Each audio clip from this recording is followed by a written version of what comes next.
Welcome back to my channel. कैसे हैं आप सभी? आई होप आप सब अच्छे होंगे, प्रिपरेशन अच्छी चल रही होगी। ठीक है, सो कंटिन्यू करते हैं। आज हम यूनिट 4 के बारे में डिस्कशन करेंगे। 2 वीडियोस में आपकी ये यूनिट 4 कंप्लीट हो जाएगी। ठीक है, ज़्यादा चैप्टर्स नहीं बचे हैं, सिर्फ 6 यूनिट्स हैं इस पूरे सब्जेक्ट में। 2 यूनिट्स और बच जाएंगे आपकी, वो भी जल्दी हो जाएंगे। ठीक है, तो आज का टॉपिक है हमारा मेंटल हेल्थ के ऊपर। ठीक है, मेंटल हेल्थ, जिसके बारे में आप ऑलरेडी अवेयर हो कि मेंटल हेल्थ क्या होती है। मेंटल हेल्थ क्या होती है? आपकी मेंटल हेल्थ, आप मेंटली हेल्दी कब रहोगे? जब आप हैप्पी रहोगे। ठीक है ना, स्ट्रेस फ्री रहोगे, किसी भी चीज का लोड अपने माइंड पे नहीं लोगे। ठीक है, तो हम कहेंगे कि वो जो इंसान है वो क्या है, मेंटली हेल्दी है। सभी बहुत सारे साइकोलॉजिस्ट ने अपनी अपनी डेफिनेशन दी मेंटल हेल्थ को लेकर। देखते हैं क्या क्या डेफिनेशन उन्होंने दी। के ए मैनिंगर ने बोला कि मेंटल हेल्थ क्या है, ह्यूमन बीइंग का ही क्या है, एक एडजस्टमेंट है टू द वर्ल्ड। ठीक है, हम लोग एडजस्ट करते हैं आसपास के एनवायरनमेंट में, एक दूसरे से एडजस्ट करना सीखते हैं, एनवायरनमेंट के साथ एडजस्ट करना सीखते हैं। ठीक है ना, जिससे कि हम मैक्सिमम से मैक्सिमम हैप्पीनेस गेन कर सके। ठीक है, अगर हम सक्सेसफुल हो जाते हैं एडजस्टमेंट करने में तो हम हैप्पी रहते हैं, नहीं हो पाते हैं तो वही हमको स्ट्रेस दे देता है, हम मेंटली हेल्दी नहीं रह पाते हैं। कुप्पुस्वामी ने बोला कि मेंटल हेल्थ का मतलब है ability to balance our feelings, desires, ambitions and ideas in our daily life. ठीक है, it means the ability to face and accept the realities of life. ठीक, बोयम डब्ल्यू डब्ल्यू ने बोला मेंटल हेल्थ एक ऐसी कंडीशन है and it is a level of social functioning which is socially acceptable and personally satisfying. Mental health क्या है? वो कंडीशन होती है जिसमें हम चीज़ों को एक्सेप्ट करना सीखते हैं कि हाँ ऐसा है, इसको आपको एक्सेप्ट करना पड़ेगा। जैसे कहते हैं कि जो सच है, जो सच्चाई है उसको आपको एक्सेप्ट करनी ही पड़ेगी। ठीक है ना, जो सोसाइटी ने नॉर्म्स बनाए हैं, if you want to live there happily, और तो उनके साथ आपको एडजस्ट करना पड़ेगा, उनके अकॉर्डिंग आपको चलना पड़ेगा। ठीक है ना, और इस तरीके से चलना पड़ेगा कि उनको भी दिक्कत ना हो और आप भी पर्सनली सेटिस्फाइड रहो। ठीक है ना, तो चीज़ों को, कुछ चीज़ें हमें एक्सेप्ट करनी पड़ती है। लाइफ में बहुत सारे चैलेंजेस आते हैं, हमें उनको एक्सेप्ट करना पड़ता है, अपने आप को सेटिस्फाई भी करना पड़ता है। तो ऐसी जो कंडीशन होती है उसको इन्होंने मेंटल हेल्थ बोला। ठीक है,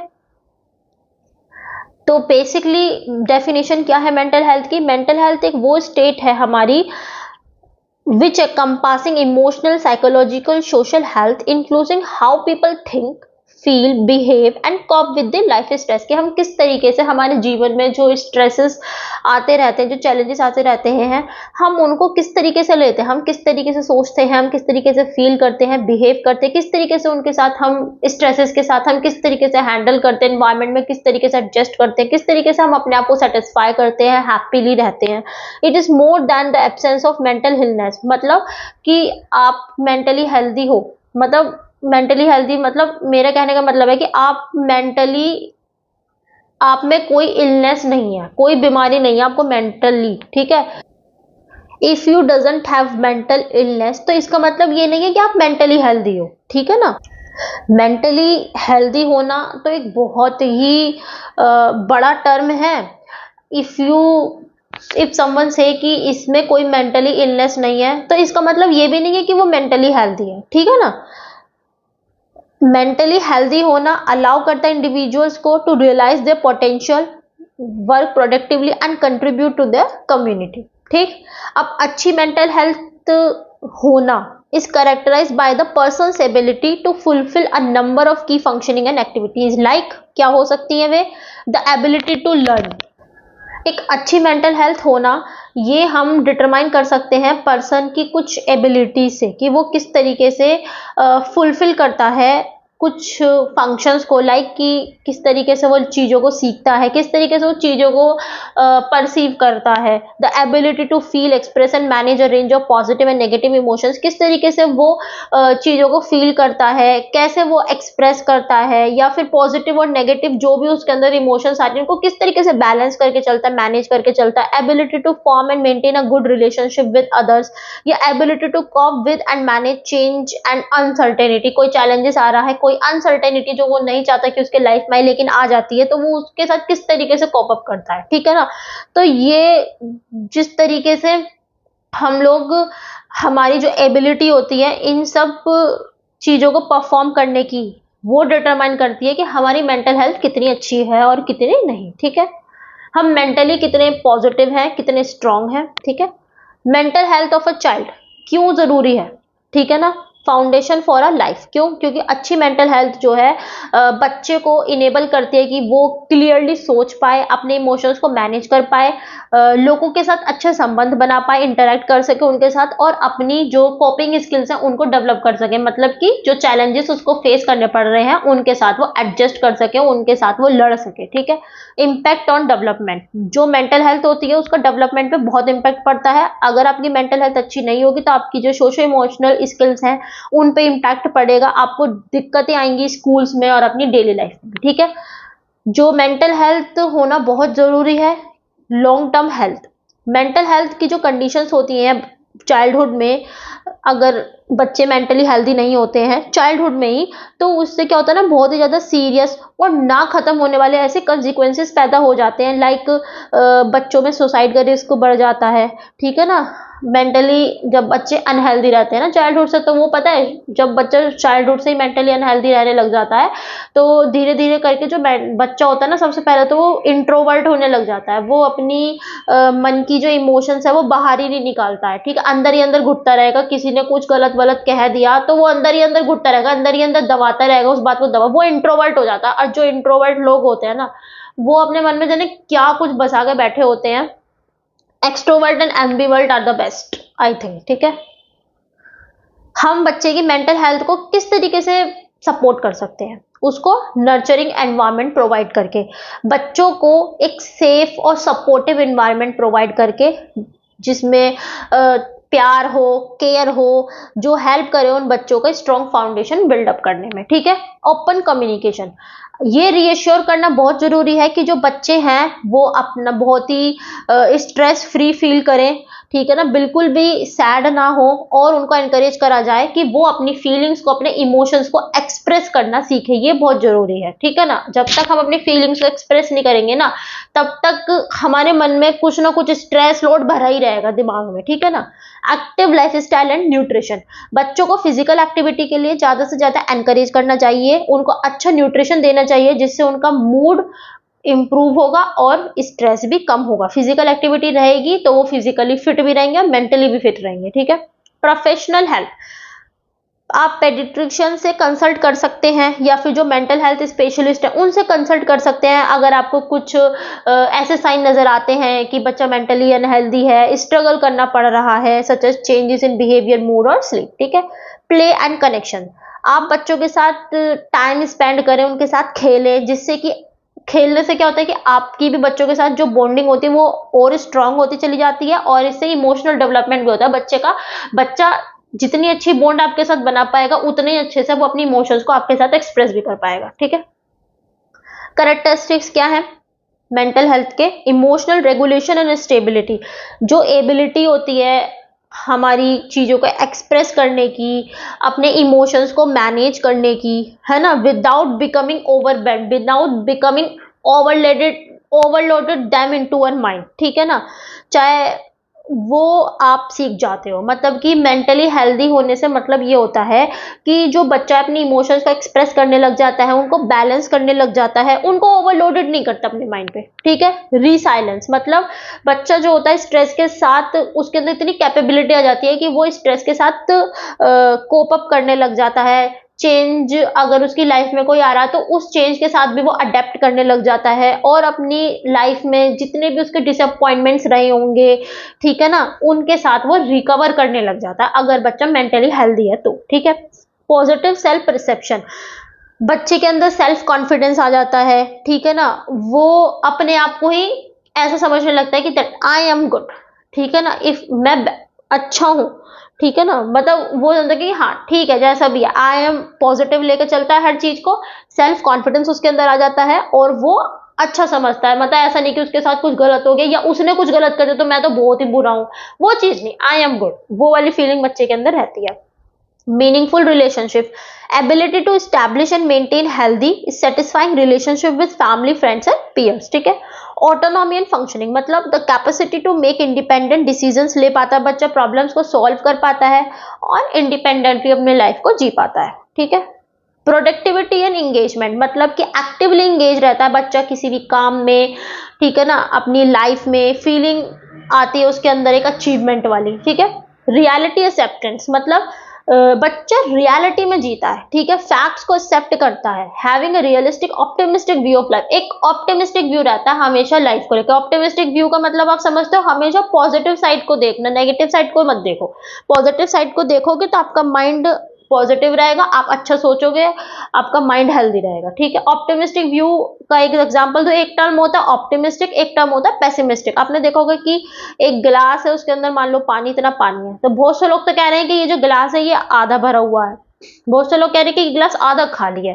तो जो आधा खाली कह रहे हैं वो नेगेटिव व्यू दे रहे हैं, जो कह रहे हैं आधा भरा हुआ है पॉजिटिव देख रहा है ना वो बच्चे की, आधा भरा हुआ है, this is the optimistic view, ठीक है। फैक्टर्स अफेक्टिंग मेंटल हेल्थ, कौन कौन से फैक्टर्स हैं जो आपके मेंटल हेल्थ पे अफेक्ट डालते हैं। तो मेंटल हेल्थ जो है आपकी बायोलॉजिकल, साइकोलॉजिकल, बहुत सारे सोशल फैक्टर्स हैं जिनसे आपकी ये अफेक्ट होती है, ठीक है ना। लाइक बायोलॉजिकल फैक्टर्स में आपका जेनेटिक्स आ जाते हैं, ब्रेन केमिस्ट्री आपकी आ जाती है, प्रीनेटल डैमेज आ जाता है, फिजिकल हेल्थ कंडीशंस कुछ हो जाती हैं ऐसी, आपको कोई डिजीज है, कोई इन्फेक्शन हो रखा है तो उससे भी आपकी मेंटल हेल्थ अफेक्ट हो जाती है, ठीक है ना। कुछ जेनेटिकली हो जाता है कि आपको वो जीन्स ही आपके ऐसे हैं, कुछ आपको विरासत में माँ बाप से ऐसे जीन्स मिले तो थोड़ा जीन्स का भी इफेक्ट पड़ जाता है। आपकी थोड़ी ब्रेन की केमिस्ट्री थोड़ी डिसबैलेंस है ना, आपके जो न्यूरोट्रांसमीटर्स हैं आपके ब्रेन में कुछ ऐसी दिक्कत है जिसकी वजह से आप मेंटली अनहेल्दी हो।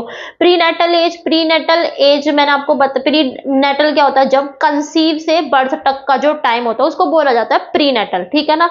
तो उसमें कुछ मतलब प्रॉब्लम्स नहीं होंगी तो उस केस में भी मेंटल हेल्थ अफेक्ट हो सकती है बच्चे की, ठीक है। साइकोलॉजिकल एंड लाइफ एक्सपीरियंसेस मतलब कि आपको अर्ली चाइल्डहुड कोई ट्रॉमा रहा हो, आपको किसी ने बहुत ज्यादा अब्यूज करा, बहुत ज्यादा परेशान किया हो, लोगों ने हमेशा ललकारा हो, आपको सिवियर और लॉन्ग टर्म स्ट्रेस रहा हो, बहुत लंबे समय से आपके पास स्ट्रेस रहा हो, बहुत ज्यादा इमोशनल कॉपिंग स्किल्स आपके अंदर ना हो तो भी ऐसा हो जाता है, मेंटल हेल्थ आपकी अफेक्ट हो जाती है। सोशल एंड एनवायरमेंटल फैक्टर्स हो जाते हैं जैसे कि सोशली आइसोलेटेड रहे हो आप, ज्यादातर हमेशा अकेले अकेले से, गरीबी में भी रहे हो, कर्जे में रहे हो, घर बार अच्छा ना हो, एनवायरमेंट अच्छा ना हो, डिस्क्रिमिनेशन होता हो बहुत ज्यादा, अनएम्प्लॉयमेंट हो, तो ये सारे कुछ सोशल फैक्टर्स हो जाते हैं। लाइफ स्टाइल हैबिट्स हो जाते हैं जैसे कि आपको डाइट अच्छी नहीं मिलती हो, नींद अच्छी नहीं लेते हो, या फिर आप ड्रग्स अल्कोहल कुछ ऐसे अनवांटेड एडिक्टेड ड्रग इस सब्सटेंसेस का आप यूज करते हो तो इनसे भी आपकी मेंटल हेल्थ अफेक्ट होती है, ठीक है। ये आप चार्ट है, इस चार्ट को आप दे सकते हो, ठीक है ना, कि बायोलॉजिकल, सोशल एंड साइकोलॉजिकल ये कुछ ऐसी टर्म्स हैं जो आपकी मेंटल हेल्थ पे अफेक्ट डालती है, ठीक है। क्राइटेरिया क्या है मेंटल हेल्थ का, देखो मेंटल हेल्थ जो है आपको फील करवाती है adequate feeling of personal worth, ठीक है। मतलब अगर आप मेंटली हेल्दी हो तो आप ऐसा फील करोगे कि हाँ भाई मेरी भी कोई वैल्यू है, मैं भी समाज में अपनी कोई डिग्निटी रखता हूं, ठीक है ना, मेरा भी कोई ना कोई एक स्टेटस है, ठीक है ना। मतलब आपको एक तरीके से सेल्फ कॉन्फिडेंस प्रोवाइड करवाती है कि डेट आई एम समथिंग, ठीक है ना। Feeling of security, feeling of self confidence, feeling of undertaking self, मतलब कि फॉर एग्जाम्पल मान लो घर में सब कहीं पिकनिक मनाने जा रहे हैं और चलो इसको तो ले जाने की कोई ऐसी जरूरत नहीं है, ये तो जाता आते नहीं, तो आप कहोगे नहीं मैं भी चलूंगा। तो ये है कि आप अपने आप को भी आगे रखो चीजों में, ठीक है ना। अंडरस्टैंडिंग ऑफ अदर्स, आपके अंदर इमोशनल मैच्योरिटी है, आपका अपना एक गोल है। इंटीग्रेशन ऑफ पर्सनैलिटी, आपकी अपनी एक पर्सनैलिटी है, ठीक है ना। वोकेशनल रिलेशनशिप है, बेसिक हार्मनी। वोकेशनल रिलेशनशिप का मतलब कि आपके अंदर वो टेक्निकल स्किल्स हैं चीजों को एक्वायर करने की या किसी चीज में ट्रेनिंग लेने की, ठीक है ना, या फिर मतलब आपके अंदर वो स्किल्स हैं कि you are able to develop your career, ठीक है ना। प्रोफेशनल कनेक्शन आपका बहुत अच्छा है, ठीक है ना। बेसिक हार्मनी का मतलब होता है मतलब you have a sense of calmness, satisfaction, inner peace आपका, ठीक है ना, उसको बोला जाता है बेसिक हार्मनी। टीचर का क्या रोल है in maintaining the good health of a students. ठीक है। तो देखो, एज एन एजुकेटर टीचर भी एक बहुत इंपॉर्टेंट रोल प्ले करते हैं बच्चों की मेंटल हेल्थ को मेंटेन करने में, ठीक है ना, क्योंकि जो बच्चे होते हैं, हर एक बच्चा अपना एक यूनिक एक्सपीरियंस गेन करता है अपनी लाइफ में, चैलेंजेस फेस करता है, ठीक है ना, इन्फ्लुएंस होता है चीज़ों से एवरी डे, चाहे वो स्कूल में हो, चाहे वो घर में हो, चाहे वो आसपास कहीं बाहर हो। और टीचर्स जो होते हैं वो उन बच्चों को कहीं ना कहीं थोड़ी बहुत सपोर्ट और गाइडेंस प्रोवाइड कर सकते हैं, ठीक है ना। तो कुछ स्ट्रैटेजीज हैं जो टीचर्स जो हैं जिनके माध्यम से बच्चों के गुड मेंटल हेल्थ को प्रमोट कर सकते हैं, देखते हैं वो क्या क्या है। सबसे पहले है create a sense of belonging, मतलब कि it is essential for the students positive adjustment, self identification and sense of trust in others and themselves. मतलब कि सबसे पहले तो बच्चों को अपने आप को समझना पड़ेगा, है ना, अपनी आइडेंटिफिकेशन करना पड़ेगा, बच्चों को पॉजिटिव एडजस्टमेंट करना पड़ेगा, हर चीज को वो नेगेटिवली ना देखें, ठीक है ना। और एक ट्रस्ट होना चाहिए अपने आप पे भी और दूसरों पे भी, ठीक है ना। तो टीचर इस सेंस ऑफ बिलोंगिंग को किस तरीके से बढ़ावा दे सकते हैं? By building strong and positive relationship with students, ठीक है। एनकरेज करना इंक्लूसिविटी को एंड डाइवर्सिटी को, कि हर तरीके की सोच वाले बच्चों की इमोशंस को आप समझने की कोशिश करो, ठीक है ना। Put your leg in their shoes, ठीक है। And creating a welcoming classroom environment होना चाहिए, ठीक है। ये क्वेश्चन पूछा गया है आपका, ठीक है। सेकेंड आता है प्रमोट रिसाइलेंस। रिसाइलेंस मतलब it is the ability to overcome challenges, ठीक है ना। आपके अंदर इतनी एबिलिटी होनी चाहिए। टीचर्स इस चीज को प्रमोट कर सकते हैं बाय एनकरेजिंग स्टूडेंट कि वो चैलेंजेस को फेस करें और अपने फेलियर से सीखें, ठीक है। एक माइंडसेट अच्छा होना चाहिए, माइंडसेट ग्रो करना चाहिए बच्चों का, उसको बढ़ावा दे, ज्यादा से ज्यादा अपॉर्चुनिटीज प्रोवाइड करें बच्चों को to develop their coping skills, की वो उनके अंदर कॉपिंग स्किल्स आनी चाहिए, एडजस्ट करना आना चाहिए उनको चेंजिंग एनवायरनमेंट में, ठीक है। डेवलप कॉम्पिटेंसीज, मतलब कि it is essential for student to feel confident, feel करे वे एंड कैपेबल हो for doing something. Teacher can help student develop their competencies by providing opportunities for the academic success, में वो किस तरीके से अकेडमिकली सक्सेस हो सकते हैं उसको अपॉर्चुनिटीज प्रोवाइड करें। बच्चों को एनकरेज करें कि वो अपने इंटरेस्ट को, अपने टैलेंट्स को और ज़्यादा एक्सप्लोर करें, कि उनको किस में ज़्यादा इंटरेस्ट है, किस में उनका टैलेंट सबसे ज़्यादा है, उसको वो आइडेंटिफाई करने की कोशिश करें। सोशल स्किल्स और टीम वर्क को टीचर ज़्यादा बढ़ावा दे। इससे क्या होगा, बच्चों के अंदर लीडरशिप स्किल्स डेवलप होंगी, कम्युनिकेशन स्किल की बेटर होगी, इंटरेक्ट अच्छे से कर पाएंगे, तो रिलेशनशिप बॉन्डिंग अच्छी होगी, ठीक है ना। वो सीख पाएंगे कि हमें किसी के साथ किस तरीके से इंटरेक्ट करना है, पीयर इंटरेक्शन किस तरीके से होता है, हमें अपनी बातों को किस तरीके से रखना है दूसरे के सामने, दूसरों के इमोशंस को कैसे समझना है, वो ये सब बातें समझ पाएंगे फिर, ठीक है। Ensure a positive safe school environment, ये तो बहुत ही ज़्यादा इंपॉर्टेंट है, ठीक है ना।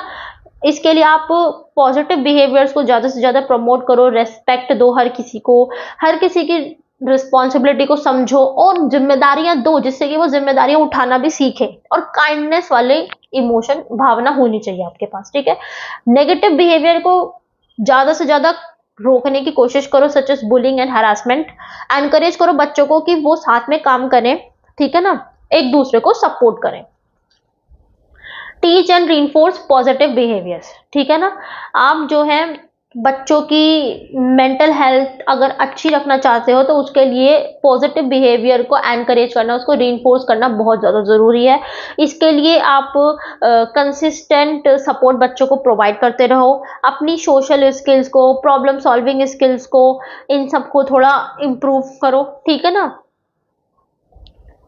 फिर आता है आपका एनकरेज हेल्पिंग अदर्स, ठीक है ना। बच्चों को एनकरेज करो कि वो दूसरों की मदद करें, ठीक है ना। कनेक्टेडनेस को फोस्टर करो, मतलब कि बच्चे ज्यादा से ज्यादा कनेक्शन बिल्डअप करने की कोशिश करें दूसरों से, और पर्सनल रिस्पॉन्सिबिलिटी को रीइंफोर्स करो कि बच्चे खुद जिम्मेदारियां उठाना सीखें, ठीक है। टीचर्स इस चीज को एनकरेज कर सकते हैं bye providing opportunities for the volunteer work. Volunteer work होते हैं ना जिसमें वॉलंटियर बना दिया जाता है, एक तरीके से वो मेंटर ही हो जाता है एक पर्टिकुलर ग्रुप का, कि उसको एक काम दिया गया और ये इसका वॉलंटियर है, आपको ये काम देखना है, ठीक है ना। तो इससे क्या होता है, बच्चे के अंदर लीडरशिप स्किल बहुत अच्छे से डेवलप होती है।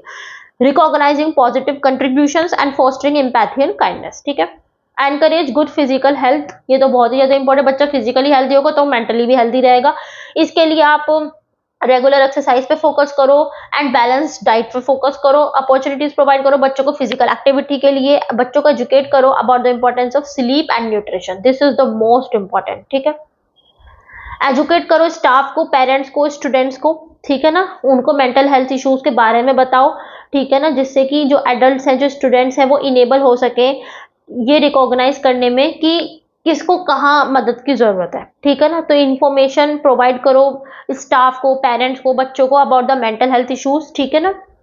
Reducing stigma surrounding mental health, जहाँ जहाँ मेंटल हेल्थ इश्यूज हैं तो वैसा सराउंडिंग जो है, ऐसे सराउंडिंग से बचने की कोशिश करो, एनकरेज करो स्टूडेंट्स को कि जिसको मदद है उसको मदद दो, और अगर आपको मदद की जरूरत है तो आप हेल्प लो, ठीक है। Ensure access to school based mental health supports, ensure करो कि school based mental health support जो है ये भी जो है बच्चों को मिले, मतलब कि स्कूल का भी सपोर्ट बच्चों को मिले for their mental health being, ठीक है ना। इसके लिए स्कूल मेंटल हेल्थ प्रोफेशनल्स के साथ आप कोलैबोरेट कर सकते हो, है ना। बच्चों को कम्युनिटी रिसोर्सेस, मतलब कि कम्युनिटी रिसोर्सेज को आप रेफरेंस प्रोवाइड कर सकते हो। रेफरेंस का मतलब होता है जैसे कि मान लो फॉर एग्जांपल, जैसे डॉक्टर के केस में ज़्यादा यूज होता है रेफरल, जैसे कि डॉक्टर ने आपको एक रेफरल दिया कि आप जाके कार्डियोलॉजिस्ट को दिखाओ, ठीक है ना, इस तरीके से। Encourage student to seek help when needed, ठीक है। Provide a continuum of mental health services, जब आप ये चीज प्रोवाइड करोगे बच्चों को, it is essential for the student mental well being, teacher can provide a range of support from universal promotion to individual counselling. आप मतलब continuum of mental health services क्या होता है कि आप बच्चों को काउंसलिंग प्रोवाइड करो, ठीक है ना। बच्चों का कम्युनिटी के साथ रिलेशनशिप अच्छा होना चाहिए, इस चीज पे ध्यान दो, ठीक है ना। तो इन सभी स्ट्रैटेजीज को इम्प्लीमेंट करके टीचर एक बहुत अच्छा रोल प्ले कर सकता है इन promoting the good mental health of students, ठीक है। अब हम टीचर्स की और स्टूडेंट्स की मेंटल हेल्थ को किस तरीके से इंप्रूव कर सकते हैं। प्रोमोटिंग सेल्फ केयर को सबसे ज़्यादा से ज़्यादा प्रमोट करके, ठीक है ना, कि बच्चों के अंदर जो है हेल्दी हैबिट्स आपकी प्रमोट करो ज़्यादा से ज़्यादा, जैसे कि एक्सरसाइज, अच्छी नींद लेना, अच्छा खाना। एनकरेज करो एक्टिविटीज़ को जो आपको रिलैक्सेशन दे, आपका स्ट्रेस रिलीव करे, जैसे कि मेडिटेशन हो गया, योगा हो गया, ठीक है ना। आप अपनी जितनी केयर करोगे उतनी आपकी अच्छी मेंटल हेल्थ रहेगी, ठीक है। सोशल कनेक्शंस बिल्डअप करने की कोशिश करो, आइसोलेशन में ज्यादा से ज्यादा मत रहो, ठीक है ना। जितना आइसोलेट रहोगे उतना ही खतरनाक आपके लिए, ठीक है ना। तो सोशल कनेक्शंस आपके बहुत अच्छे होने चाहिए। टीचर इस चीज को भी एनकरेज कर सकता है कि वो पॉजिटिव रिलेशनशिप बनाए अपने आसपास के लोगों के साथ, है ना, और सपोर्टिव और इंक्लूसिव एनवायरनमेंट क्रिएट करे, ठीक है। Identifying and addressing mental health concern, teacher help कर सकता है आइडेंटिफाई करने में मेंटल हेल्थ इश्यूज क्या क्या आ रहे हैं बच्चों में, ठीक है ना। अगर उसको साइन और कुछ सिम्टम्स के बारे में पता होगा तो टीचर कहीं ना कहीं मदद कर सकता है आइडेंटिफाई करने में बच्चे में, ठीक है ना। तो टीचर जो है सपोर्ट भी प्रोवाइड कर सकता है, रिसोर्सेज प्रोवाइड कर सकता है अपने आप को भी, ठीक है ना, if they are experiencing the mental health concerns, ठीक है ना। इससे क्या होगा कि मान लो कोई टीचर है, उसने मेंटल हेल्थ इश्यूज के बारे में उसको बहुत नॉलेज है, या हो सकता है उसने खुद ने फेस भी करा हो वो फेज, ठीक है ना। तो इससे क्या होगा ना कि टीचर इजीली आइडेंटिफाई कर पाएगा बच्चे की मेंटल हेल्थ इशू को और उसको रिसोर्सेज और सपोर्ट भी प्रोवाइड कर पाएगा, ठीक है ना। Providing access to mental health resources, schools भी जो है वो थोड़ा ध्यान दे कि वो मेंटल हेल्थ रिसोर्सेज जो है प्रोवाइड करे, जैसे कि स्कूल काउंसलर्स हो गए, मेंटल हेल्थ प्रोफेशनल्स हैं, पीयर सपोर्ट ग्रुप्स, ठीक है ना, जो बच्चे की मेंटल हेल्थ को अच्छा करने में मदद करेंगे। एक पॉजिटिव स्कूल कल्चर भी होना बहुत जरूरत है, हर कोई एक दूसरे की रेस्पेक्ट करे, काइंडनेस वाली भावना होनी चाहिए सबके अंदर, इंक्लूसिविटी होनी चाहिए, ठीक है ना। एक सेफ एंड सपोर्टिव एनवायरनमेंट होना चाहिए, सबके अंदर पॉजिटिव बिहेवियर होना चाहिए और नेगेटिव बिहेवियर को डिस्करेज करना चाहिए, ठीक है। तो इससे आप जो है टीचर की और स्टूडेंट की सबकी मेंटल हेल्थ को आप इंप्रूव कर पाओगे, ठीक है ना। तो ये था आपका मेंटल हेल्थ के बारे में, ठीक है। आई होप आपको ये छोटा सा टॉपिक समझ में आया होगा, ठीक है। इस नेक्स्ट टॉपिक है हमारा एडजस्टमेंट रहेगा, ठीक है। तो मिलते हैं कल की वीडियो में। So thank you, take care, bye bye, God bless you.